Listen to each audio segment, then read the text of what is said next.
아모스서 말씀이 굉장히 무겁습니다. 이게 심판에 대한 말씀이기 때문에 굉장히 무겁지만, 또 아모스가 주장하는 이 정의와 공의, 공정, 이것이 오늘날 우리 시대의 정신이기도 하고 우리가 반드시 추구해 나가야 되는 그런 정신이기 때문에 함께 말씀을 나누어 볼까 생각을 하고 있습니다.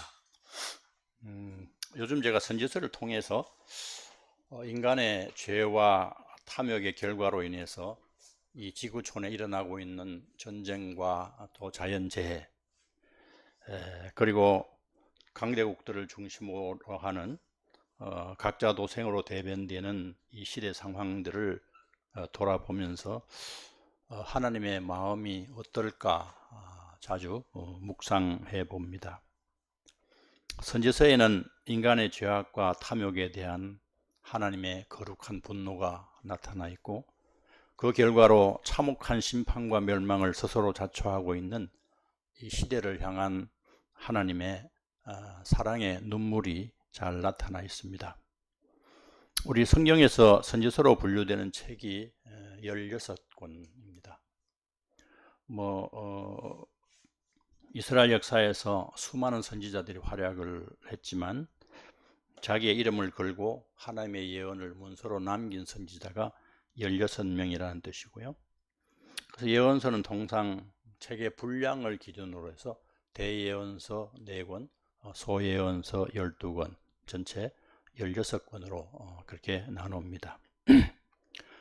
지난번 평신도 설교 시간에 함께 생각해 본 대선지자 예레미야에 이어서 오늘은 정의와 공의를 소리 높이 외쳤던 아모스 선지자에 대해서 좀 생각을 해 보겠습니다.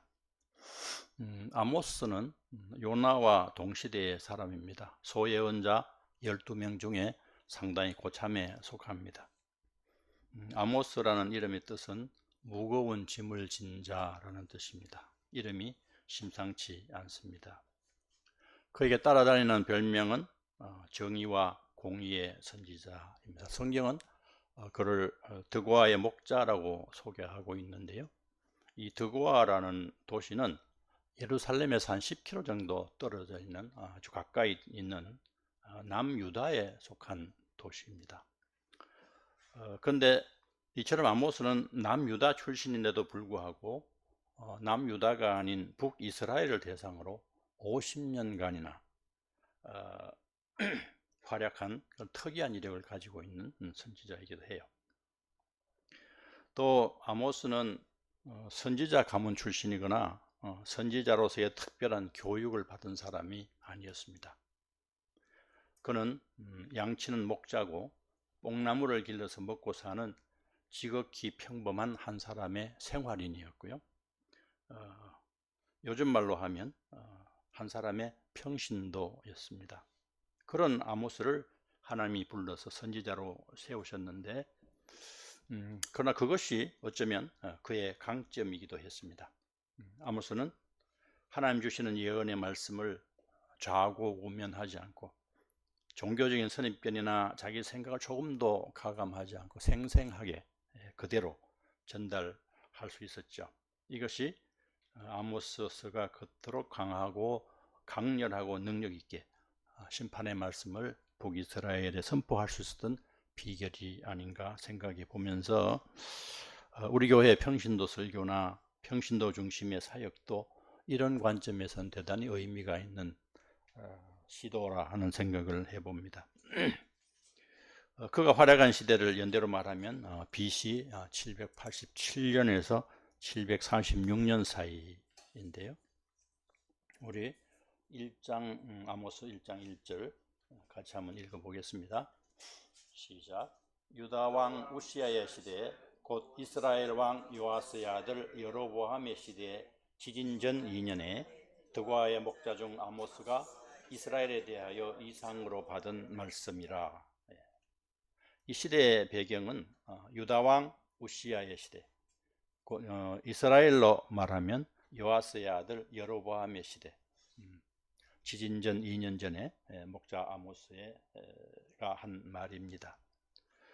아모스가 부르심을 입었을 때 남유다의 왕은 우시야라는 왕인데요. 북이스라엘의 왕은 요아스의 아들 여로보암입니다. 이 두 왕은 그 재임 기간이 각각 40년이 넘습니다. 정권이 그만큼 안정된 시기였다는 뜻이기도 해요. 이 시대는 그 남북 이스라엘 공이 다윗 왕의 통일 이스라엘 이래 가장 전성기에 가깝습니다. 그런데 오늘 성경이 북이스라엘의 왕을 요아스 왕의 아들 여로보암이라고 굳이 주석을 단 이유가 있습니다. 그것은 여로보암이라는 이 왕의 이름이 옛날에 솔로몬이 죽은 이후에 이스라엘 남북으로 갈라질 때에 북왕국의 왕이 되었던 느밧의 아들 여로보암과 오늘 이 여로보암 왕의 이름이 동명이인이기 때문에 그렇습니다. 그래서 후세 사람들은 느밧의 아들, 느밧의 아들은 여로보암 1세, 그리고 오늘 아모스 시대의 북이스라엘 왕은 여로보암 2세 이렇게 통칭을 하고 있습니다. 근데 통상 하나님은 나라가 어지럽고 정치적 경제적 혼란과 함께 종교적으로 타락해 있던 온 나라가 우상 숭배에 빠져 있던 그런 때에 주로 선지자들을 부르시고 그 시대를 향한 메시지를 전달하는 게 통상적인 일이었는데, 그래서 예언자 역사를 보면 통상 남북 이스라엘이 망할 때 그때 주로 많은 예언자들이 활약을 했어요.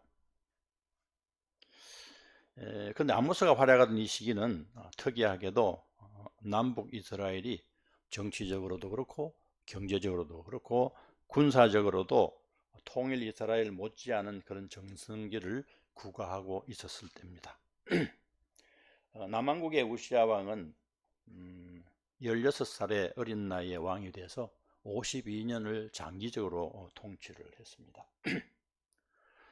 무엇보다도 그의 곁에는 유능한 선지자 스가랴가 있었습니다.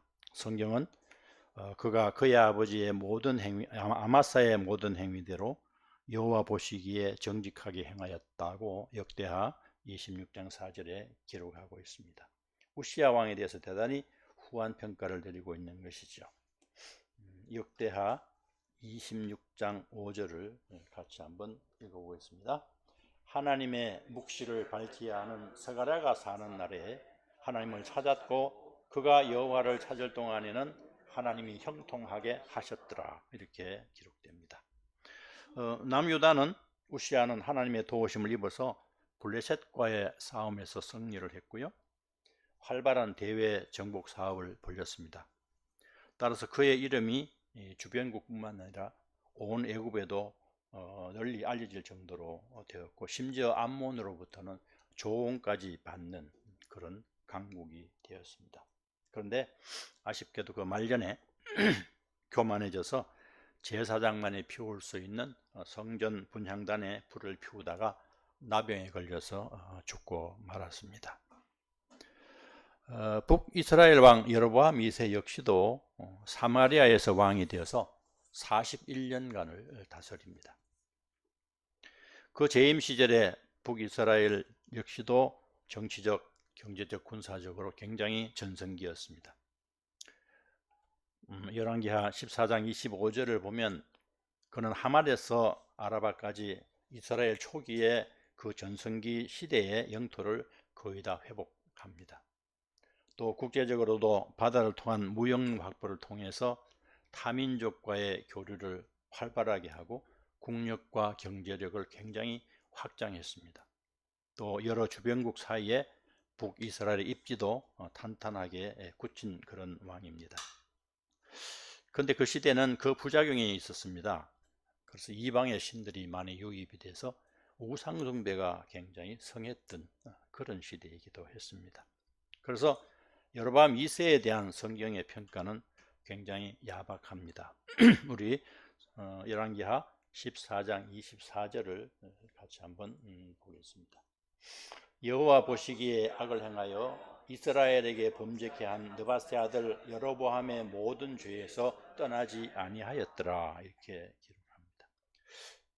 그의 여러 가지 업적에도 불구하고 그에 대한 하나님의 평가가 이렇게 야박한 이유는 예나 지금이나 세상의 모든 나라들은 경제력이나 국방으로 왕 또는 대통령의 업적을 평가합니다만은 우리 하나님은 군사력이나 경제적 부흥이나 GDP 성장으로 왕의 업적을 평가하시는 분이 아니시라는 뜻입니다. 후에 좀 더 살펴보겠지만 이런 외형적인 전성기에도 불구하고 북이스라엘은 영적으로 사회적으로 그 내부가 굉장히 골마가고 있었습니다. 종교적인 외형은 갖추고 있었지만 종교가 삶을 제대로 뒷받침하지 못했어요.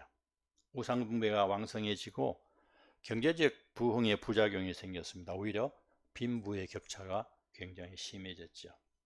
그래서 기득권자들은 약자의 몫을 강탈하고 착취해서 자기의 부를 축적해 갔습니다. 사회적 약자들의 삶은 더욱더 피폐해져 가고 온갖 눈속임과 반칙들이 난무하는 사회가 되어가고 있었습니다. 이 사회를 한마디로 공의와 정의가 사라졌다, 그렇게 이야기할 수 있습니다. 영적인 타락과 종교적인 타락은 우상숭배와 더불어서 사회적, 경제적 타락으로 이어지게 되어 있습니다. 하나님 사랑이 이웃 사랑으로 연결되지 못한 종교는 기복화되고 종교가 기복화된 이스라엘 사회는 결국 정의와 공의가 사라지게 된 것이지요. 결국 북이스라엘은 여로보암 2세가 죽은 후에 급격한 쇠퇴의 길을 걷습니다. 이것이 바로 하나님이 평화롭게 자기의 생업에 열심히 종사하고 있던 목자 아모스를 선지자로 부르셔서 북이스라엘로 파송하신 이유입니다. 이것이 또한 아모스가 북이스라엘에서 하나님의 정의와 공의를 목이 터지도록 외친 이유이기도 하겠죠.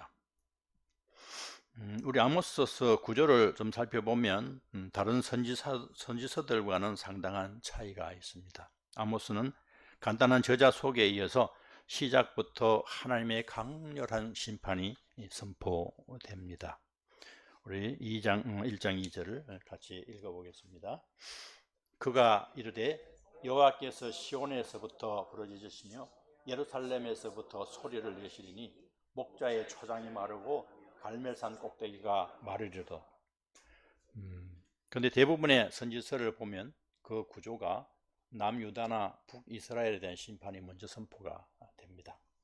그리고 주변국에 대해서는 부록이나 양념 정도로 이렇게 다루고 있는데 우리 아모스서는 유다와 이스라엘의 주변에 포진하고 있는 이방 나라들에 대한 심판이 먼저 선포가 되고 나중에 유다와 이스라엘에 대한 죄가 심판이 선포됩니다. 물론 아모스서도 본질적으로는 하나님의 백성인 유다와 이스라엘의 심판에 초점을 맞추고 있는 것이 사실입니다. 저자는 이런 논리 구조를 통해서 아마 하나님은 선민 이스라엘의 하나님이기도 하지만 온 세상을 주관하고 있는 만유의 하나님이시라는 사실을 아모스가 좀 더 강조하고 싶어 하는 것 같습니다. 이스라엘 주변국 지도 한번 보시죠. 지금 나와 있는데 지금 선포된 나라들이 쭉 주위에 저기 가운데가 이스라엘과 북이스라엘과 남유다 이렇게 있고요. 그 주위에 두로 제위에부터 다메섹, 두로, 가사, 암몬, 모압, 에돔 6개국에는 심판이 먼저 선포가 되고 있습니다.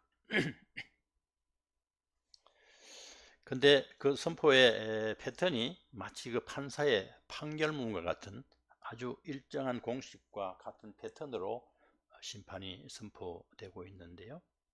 우리 대표로 다메섹에 대한 심판 한번 읽어보죠. 아모스 1장 3절에서 5절입니다. 여호와께서 이같이 말씀하시되 다메섹의 서너 가지 죄로 말미암아 내가 그 벌을 돌이키지 아니하리니 이는 그들이 철 타작기로 타작하듯 길라앗을 압박하였습니다. 내가 하사엘의 집에 불을 보내리니 베나다스의 궁궐들을 사르리라. 내가 다메섹의 빗장을 꺾으며 야멘 골짜기에서 그 주민들을 끊으며 베데덴에서 규잡은 자를 끊으리니 아람 백성이 사로잡혀 기로에 이르리라. 여호와께서 말씀하셨느니라. 요게 다메섹에 대한 심판 판결문입니다. 다른 나라도 똑같이 이런 형태로 하나님의 판결이 선포가 되고 있습니다.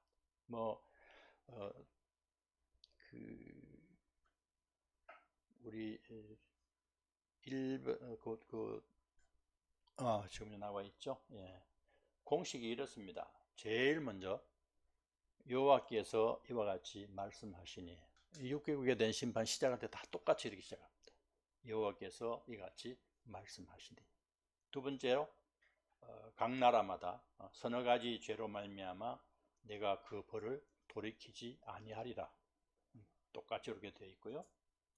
세 번째 그 내용은 죄가 어떤 것이다 하는 죄의 내용이 각 나라마다 달리 나타나 있겠고, 네 번째는 그 죄에 대한 심판의 내용이 또 각 나라마다 다르게 나타나 있습니다.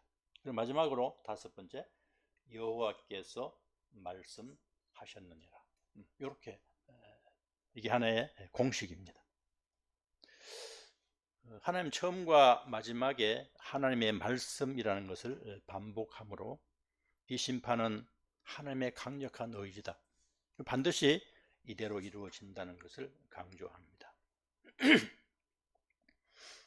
여기서 후렴구처럼 반복되고 있는 서너 가지의 죄라는 이런 표현은 죄의 종류가 서너 가지다 그런 뜻이 아니라 관용적인 표현입니다. 여러 가지로 많다, 그렇게 이해하시면 되겠습니다. 우리 하나님의 말씀은 영원하고 그 하나님 뜻은 반드시 이루어진다는 것입니다. 이 시간관계상 각 나라 심판의 내용을 오늘 다 다룰 수 없습니다. 이방에 관한 내용은 건너뛰고 이제 하나님의 백성인 남유다와 북이스라엘에 대한 죄와 심판을 중심으로 오늘 살펴보겠습니다. 우리 하나님은 남유다의 죄에 대해서는 비교적 간단하게 언급을 한 반면에 북이스라엘에 대한 죄는 상당히 구체적으로 지적을 하고 계시는데요. 남유다의 죄는 크게 두 가지입니다. 우리 2장 4절 읽어보겠습니다. 그들이 여호와의 율법을 멸시하며 그 율례를 지키지 아니하고 그의 조상들이 따라가던 거짓 것에 미혹되었음이라. 이렇게 되어 있죠. 아모스가 지적하는 유다의 죄는 두 가지인데요. 지난번 우리 예레미야 때도 살펴봤지만 똑같습니다. 같은 맥락입니다. 예레미야 2장 13절 우리 같이 한번 볼까요? 시작. 내 백성이 두 가지 악을 행하였으니 곧 그들이 생수에 거론되는 나를 버린 것과 스스로 웅덩이를 판 것인데 그것은 그 물을 가두지 못할 터진 웅덩이들이니라. 예레미야도 이 유다의 죄를 두 가지로 이렇게 나타내 줬고 아모스도 두 가지다 이렇게 말씀하고 있지요. 아모스가 지적한 바와 같이 율법과 율례를 멸시하고 지키지 아니했다, 이 말을 예레미야는 어떻게 표현했냐면 너희가 하나님을 버렸다 이렇게 이야기합니다. 그리고 아모스가 그의 조상들이 따라가던 거짓 것에 미혹되었다, 이것을 예레미야는 다른 웅덩이를 팠다 이렇게 이야기하죠. 다른 웅덩이, 바꿔 말하면 우상숭배의 죄를 말합니다. 율법 무시와 우상숭배는 두 가지가 별개인 것 같지만 실상은 서로 연결되어 있습니다. 말씀을 경홀히 여긴 결과는 당연히 우상숭배로 연결되어 나타날 수밖에 없습니다. 그럼 먼저 율법을 어기고 율례를 지키지 아니하였다라고 하는 이 말씀, 율법과 율례에 대해서 잠깐 살펴봅니다. 율법과 율례는 큰 틀에서는 하나님의 말씀입니다. 둘 다 세부적으로 좀 들어가 보면 율법은 선민 이스라엘에게 주어진 기본적인 삶의 원칙, 십계명을 말하고요. 율례는 십계명과 모세 오경을 바탕으로 해서 그 내용을 좀 더 세분화하고 구체화해서 실제적으로 삶에 적용할 수 있도록 도와주는 시행세칙 같은 것이라고 볼 수 있습니다. 이 전체를 토라라고도 하죠. 우리가 아는 바와 같이 십계명은 하나님이 시내산에서 이스라엘과 언약을 맺을 때 주신 선민으로서의 삶의 지침입니다. 전체 10가지 계명 중에 1에서 4까지는 하나님과의 관계, 5에서 10까지는 이웃과의 관계, 잘 아시죠? 규정해 놨는데요. 율례는 이 십계명과 모세오경을 바탕으로 해서 248개의 하라라는 규정과 365개의 하지 말라고 하는 총 613개의 규정으로 되어 있습니다. 사실 우리는 뭐 하지 말라는 데 익숙하지만 하나님의 말씀에 하지 말라고 하는 것을 하는 것도 문제지만 하라고 하는 것을 하지 않는 것도 문제죠. 어떻게 보면 하라는 규정이 248개, 하지 말라고 하는 규정이 365개입니다.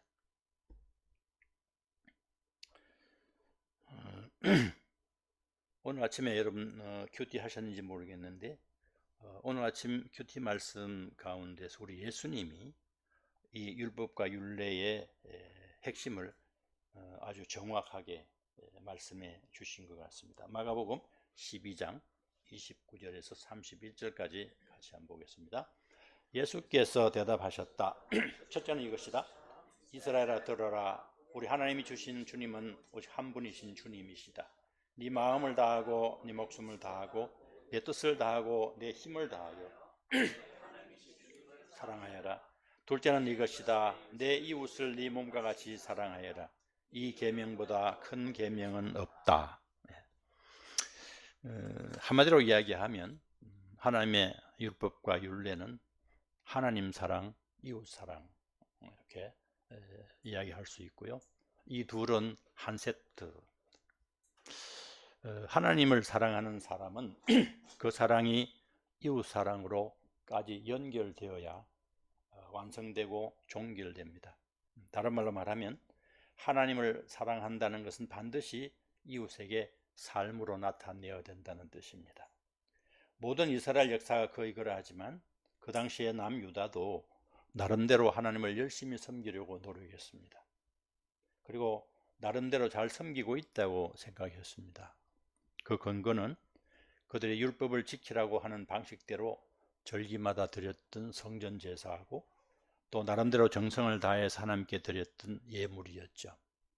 요즘식으로 하면 예배와 헌금이라고도 할 수 있습니다. 그럼에도 불구하고 하나님은 유다가 율법과 율례를 어겼다고 단정하고 있습니다. 그렇습니다. 하나님의 사랑이 이웃 사랑까지 연결되지 않았기 때문에 그렇습니다.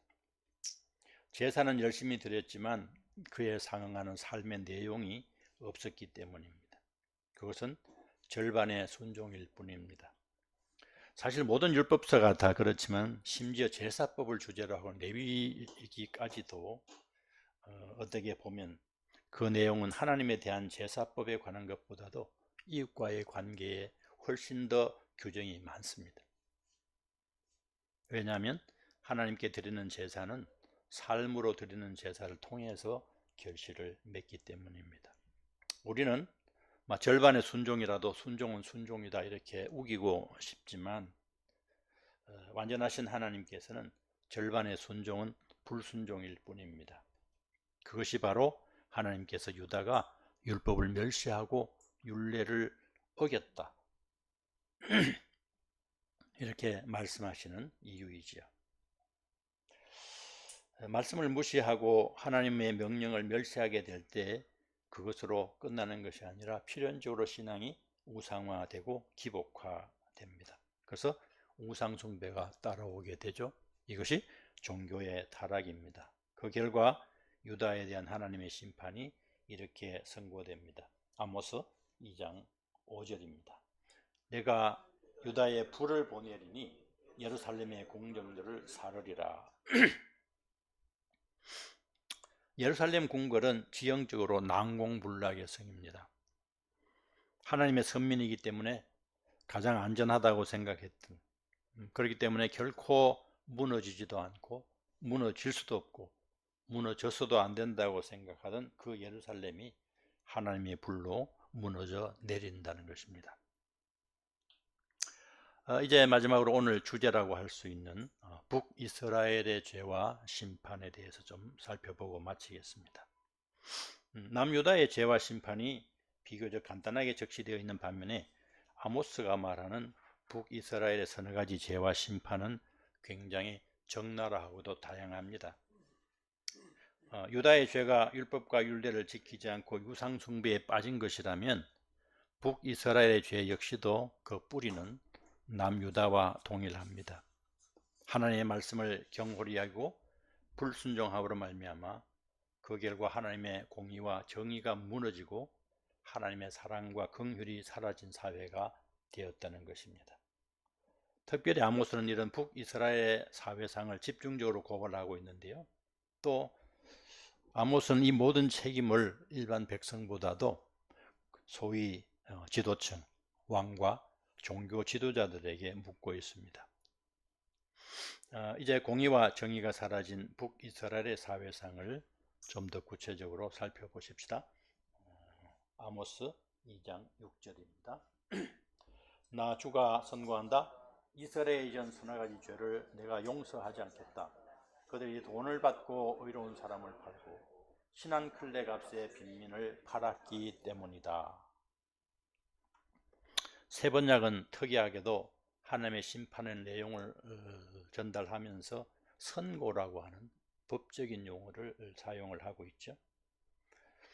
성서가 말하는 북이스라엘은 돈이 왕노릇하고 물질적 가치관에 의하여 지배당하고 있는 사회를 고발합니다.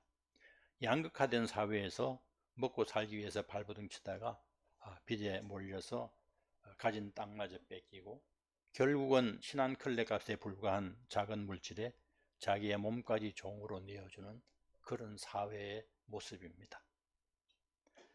돈 때문에 인간이 자기의 삶을 주체적으로 결정하지 못하고 자기 삶의 결정권이 타인에 의해서 박탈당하는 사회. 하나님은 이런 기득권층들의 행태에 대해서 진노하시는 것이죠. 이어서 7절 봅니다. 그들은 힘없는 사람들의 머리를 흙먼지 속에 쳐넣어서 짓밟고 힘약한 사람들의 길을 굽게 하였다. 아버지와 아들이 같은 여자에게 드나들며 나의 거룩한 이름을 더럽혔다.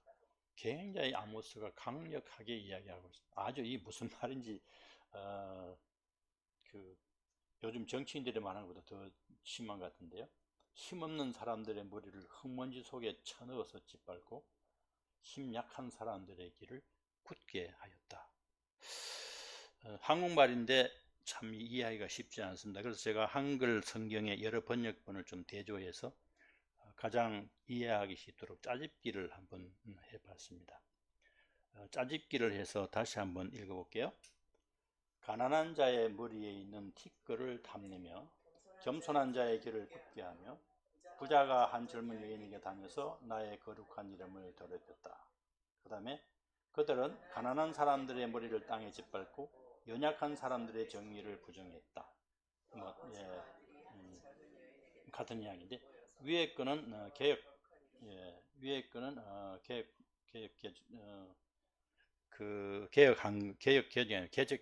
한글판입니다. 개혁 한글판에는 가난한 자의 머리에 있는 티끌을 탐내며 좀 쉽게 해놨어요. 그 다음에 뒤에 거는 이게 우리말 성경인데요. 연약한 사람들의 정의를 부정하였다. 그래도 어렵죠. 가진 자가 모든 것을 독점하는 성자 독식 사회입니다. 그것도 모자라서 가난한 자의 머리에 티끌까지도 탐내는 강자의 탐욕을 지적하고 있습니다. 또 권력과 돈이 집중된 사회적 강자들이 약자에 대한 무자비한 착취를 고발하고 있는 내용입니다. 우리 하나님의 형상을 입은 인간을 권력과 만몬의 잣대로만 평가해서 강자들에 의해서 모든 것이 좌지우지되는 불공정한 사회상을 고발하고 있는 것입니다. 또 뒤에 우리 힘약한 자의 길을 굽게 하였다. 세번역에서 이렇게 한 말을 우리말 성경에서는 연약한 사람의 정의를 부정하였다 이렇게 해놨죠. 영어판 NIV 성경도 보니까 비슷하게 해놨는데요. Deny justice to the oppressed. 약한 자에게 그 연약한 사람들의 정의를 부정하였다. 뭐 이렇게 이 정도로 번역이 되는 것 같습니다. 이처럼 정의와 공의가 제대로 작동되지 않고 약자들이 자기의 기본권을 보장받지 못하는 이런 사회를 아모스는 한마디로 이렇게 표현합니다. 아모스 5장 6절을 보면 정의를 선수구로 바꾸며 공의를 땅에 던지는 자들아. 정의를 선수구로 바꾸며 공의를 땅에 던지는 자들아. 이 주제에 대해서는 우리 다음 주에 본격적으로 다루도록 하겠습니다. 그렇다면 이렇게까지 악랄하게 재산을 축적한 자들은 그 축적한 돈으로 무슨 짓을 하고 있습니까?